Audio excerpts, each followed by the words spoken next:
5 തലമുറകളായി നിങ്ങൾക്കൊപ്പം PRS hospital. IMFന്റെ ഇന്റർനാഷണൽ മോണിറ്ററി ഫണ്ട് പുതിയ റിപ്പോർട്ടുകൾ പ്രകാരം 2025 ലോക സാമ്പത്തിക ശക്തിയിൽ സാമ്പത്തിക ക്രമത്തിൽ ഇന്ത്യ 4ാം സ്ഥാനത്തേക്ക് ഉയർന്നിരിക്കുകയാണ്.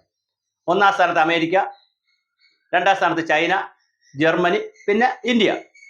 നേരത്തെ ഒരു 2010 നമുക്ക് 9ാമത്തെ പൊസിഷനിലായിരുന്നു നമ്മൾ നിന്നിരുന്നത്. അന്നും അമേരിക്ക, ചൈന, ജർമ്മനി, ജപ്പാൻ ഇങ്ങനെ തുടങ്ങി നമ്മൾ 9ാമത്തെ സ്ഥാനത്തായിരുന്നു. നമുക്കിപ്പോൾ ഒരു 125 ബില്യൺ വിദേശ നിക്ഷേപം, ഫോറിൻ ഡെപ്പോസിറ്റ് ഉണ്ട് എന്നുള്ള കണക്കൊക്കെ വെച്ചിട്ടാണ് 2025 നമ്മൾ ഇങ്ങനെ പറയുന്നത്. ഈ 4ാം സ്ഥാനത്ത് നിന്ന് ഇനിയിപ്പോ 2028 3ാം സ്ഥാനത്തേക്ക് പോകുന്ന പറയുന്നത്. ഇപ്പൊ 4ാം സ്ഥാനത്തുള്ള ജപ്പാനെയും മാറ്റി നമ്മൾ 3ാം സ്ഥാനത്തേക്ക് പോകുമെന്ന് പറയുന്നു. അപ്പോൾ അത് ശരിക്കും പറഞ്ഞാൽ നമുക്ക് അങ്ങനെ ഒരു അഭിമാനിക്കാം. നമുക്ക് ഇന്ത്യയെ സംബന്ധിച്ചിടത്തോളം ലോക സാമ്പത്തിക ശക്തിയായി വളരുന്നത്, നമുക്ക് ലോൺ എടുക്കുന്ന കാര്യമായാലും പിന്നെ മറ്റ് രാജ്യങ്ങൾ നമ്മൾ അംഗീകരിക്കുന്ന കാര്യമായാലും സൈനിക ശക്തിയിലും സാമ്പത്തിക ശക്തിയിലും മറ്റെല്ലാ കാര്യങ്ങളും ലോകരാജ്യങ്ങൾ ഉറ്റുനോക്കുന്നത് സാമ്പത്തികമായി, അല്ലെങ്കിൽ സാമ്പത്തിക ശക്തി IMFന്റെ കണക്ക് നമ്മളിപ്പോൾ ഇഷ്ടപ്പെട്ടാലും ഇല്ലെങ്കിലും ആ കണക്കൊക്കെ ലോകരാജ്യങ്ങൾക്കിടയിൽ വലിയ മതിപ്പുണ്ടാക്കുകയും നമുക്ക് വലിയ സ്ഥാനം നേടുകയും തരുത്തി.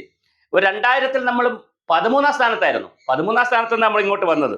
അന്ന് 2ാം സ്ഥാനത്തായിരുന്നു ജപ്പാൻ, 1ാം സ്ഥാനത്ത് അമേരിക്ക ആയിരുന്നു, 2ാം സ്ഥാനം ജപ്പാനായിരുന്നു. ആ ജപ്പാനെ പിന്തള്ളി ചൈന 2ാം സ്ഥാനത്തേക്ക് പോയി. ഇപ്പോൾ ആ ജപ്പാനെ നമ്മളും പിന്തള്ളിയിട്ട് നമ്മൾ മുകളിലേക്ക് കയറുകയാണ്. 2005 ആയപ്പോൾ 13ാം സ്ഥാനത്തായിരുന്നു, 2010 ആയപ്പോൾ നമ്മൾ 9ാം സ്ഥാനത്തായി, 2015 ആയപ്പോൾ നമ്മൾ 7ാം സ്ഥാനത്ത് കയറി, ഈ 2020 ആയപ്പോൾ വീണ്ടും ഇന്ത്യ 6ാം സ്ഥാനത്ത് കയറി, പിന്നെ 21 ആയപ്പോൾ 5ാം സ്ഥാനത്ത് കയറി, ഇപ്പോൾ 25 ആയപ്പോൾ 4ാം സ്ഥാനത്ത് കയറി, 28 ആകുമ്പോൾ 3ാം സ്ഥാനത്തേക്ക് കയറും.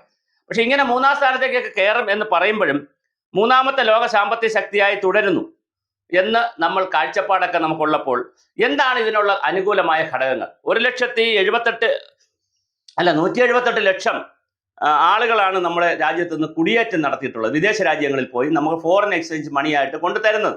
അങ്ങനെ വലിയ പൈസയാണ് നമുക്ക് വരുന്നത്. 125 ബില്യൺ US$ തുല്യമായ തുകയാണ് നമുക്ക് 2023 തന്നെ കേരളത്തിൽ വന്നത്. അപ്പോൾ ഇതെന്തുകൊണ്ടാണ് ഇതൊക്കെ സംഭവിക്കുന്നത്? ലോക രാജ്യങ്ങളിടയിൽ ഇന്ത്യക്ക് ഇപ്പോൾ ഒരു സ്ഥാനം കിട്ടി വരുന്നു. Digitized India, digitization of India എന്ന് പറയുന്നത് വലിയ സ്ഥാനമാണ് ഇന്ത്യക്ക് കിട്ടിക്കൊണ്ടിരിക്കുന്നത്. അതുപോലെ തന്നെ മേക്ക് ഇൻ ഇന്ത്യ എന്ന് പറയുന്നത്, ഇപ്പൊ നമ്മൾ യുദ്ധോപകരണങ്ങൾ അടക്കം ഇപ്പൊ അത് ഉണ്ടാക്കിയപ്പോൾ പലരും ചോദിച്ചു ഇതൊക്കെ ആവശ്യമുണ്ടോ, ഇത്രയും പണമൊക്കെ മുടക്കണമെന്ന്. പക്ഷെ ഇപ്പൊ പാകിസ്ഥാനുമായൊരു സംഘർഷത്തിൽ വന്നപ്പോൾ അതിനൊരു പ്രയോജനമുണ്ടായി. അപ്പോൾ യുദ്ധോപകരണങ്ങൾ അടക്കമുള്ള കാര്യങ്ങൾ സൃഷ്ടിക്കുന്നതിൽ മേക്ക് ഇൻ ഇന്ത്യ, അതുപോലെ നമ്മൾ ട്രെയിനിന്റെ നിർമ്മാണത്തിൽ, ഒരുപാട് കാര്യങ്ങളിൽ സ്റ്റാർട്ടപ്പുകൾ തുടങ്ങുന്നതിലൊക്കെ മേക്ക് ഇൻ ഇന്ത്യക്ക് വലിയൊരു പങ്കുണ്ട്. അതുപോലെ ആത്മനിർമ്മൽ ഭാരത്, അതും വലിയ സാധ്യതയുള്ളൊരു പ്രോജക്റ്റ് ആയിരുന്നു. ഈസ് ഓഫ് ഡൂയിങ്, ഇങ്ങനെ നിരവധി. പിന്നെ അതുപോലെ തന്നെ GST നടപ്പിലാക്കി. GSTയിൽ ഒരുപാട് പ്രശ്നങ്ങൾ ഉണ്ടെങ്കിലും GSTക്ക് കുറെ മേന്മകളുമുണ്ട്. അതുപോലെ തന്നെ ഡിജിറ്റൽ എക്കോണമി, നമ്മൾ ഇന്ത്യയിൽ ലോകത്തിലെ ഏറ്റവും വലിയ ഡിജിറ്റൽ എക്കോണമിയായി ഇന്ത്യ വളരുന്നു എന്നാണ് വേൾഡ് ബാങ്ക് ഒക്കെ പറയുന്നത്. ഡിജിറ്റൈസേഷൻ കൊണ്ടുവരുന്നപ്പോൾ പലരും പറഞ്ഞു ഇവിടെ തീരദേശത്തുള്ള അല്ലെങ്കിൽ മത്സ്യത്തൊഴിലാളികൾ എങ്ങനെയാണ് അവർ ഗൂഗിളിൽ പൈസ മേടിക്കുക, അവർക്ക് ഇനിയിപ്പോൾ അവരുടെ ജീവിതം പട്ടിണിയാവും എന്നൊക്കെ പറഞ്ഞു. പക്ഷെ ക്യാഷ്ലെസ് ട്രാൻസ്ഫർ ഒക്കെ ആയാൽ, പക്ഷേ 5 രൂപയ്ക്ക് അല്ലെങ്കിൽ 7 രൂപയ്ക്ക് ഒരു വട കഴിച്ചാൽ പോലും ആളുകൾ, അല്ലെങ്കിൽ മുട്ടസൂചി മേടിച്ചാൽ പോലും ആളുകൾ ഗൂഗിൾ പേ ചെയ്യുന്ന കാലത്തിലേക്ക് ഡിജിറ്റൈസേഷൻ നന്നായി മാറിയിട്ടുണ്ട്. അപ്പോൾ ഒരു വശത്ത് നമ്മൾ ഇങ്ങനെയെല്ലാം സാമ്പത്തിക ശക്തിയായി മാറുന്നു.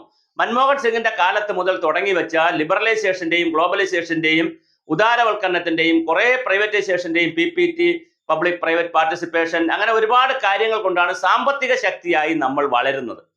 അത് ഒരു വശത്തുള്ള നമ്മുടെ മേന്മ തന്നെയാണ്. 90കൾ വരെ നമ്മൾ വളരെ ബുദ്ധിമുട്ടി വളരെ കഷ്ടപ്പെട്ടിരുന്നു.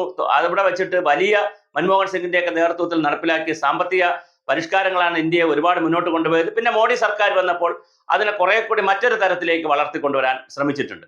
പക്ഷെ ഇതെല്ലാം നമ്മൾ പോസിറ്റീവായി നിൽക്കുമ്പോൾ ആഗോള സാമ്പത്തിക ശക്തിയുടെ ഭാഗത്ത് ലോകരാജ്യങ്ങളുടെ മുന്നിൽ, അല്ലെങ്കിൽ IMFന്റെ മുന്നിൽ, വേൾഡ് ബാങ്കിന്റെ മുന്നിൽ, ADBയുടെ മുന്നിൽ, അല്ലെങ്കിൽ ലോകത്തിന്റെ ഐക്യരാഷ്ട്രസഭയിൽ, അങ്ങനെ എല്ലായിടത്തും നമ്മൾ നമ്മുടെ സ്ഥാനം ഉറപ്പിച്ചിട്ടുണ്ട്.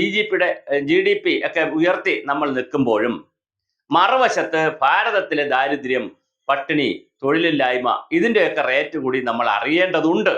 കാരണം ഈ സമ്പത്ത് ഉണ്ടാകുമ്പോൾ, സമ്പത്ത് ഇപ്പൊ വിദേശ രാജ്യങ്ങളിൽ നിന്ന് വരുന്ന സമ്പത്തായാലും രാജ്യത്തിന് ആഭ്യന്തരമായി ഉണ്ടാകുന്ന പ്രോഡക്റ്റുകളുടെ ഫലമായി ഉണ്ടാകുന്ന സമ്പത്തായാലും അത് രാജ്യത്തെ ദരിദ്ര വിഭാഗങ്ങൾക്ക് കൂടി നീതിപൂർവമായി വിതരണം ചെയ്യപ്പെട്ടില്ലെങ്കിൽ വലിയ അസമത്വം രാജ്യത്തുണ്ടാകും.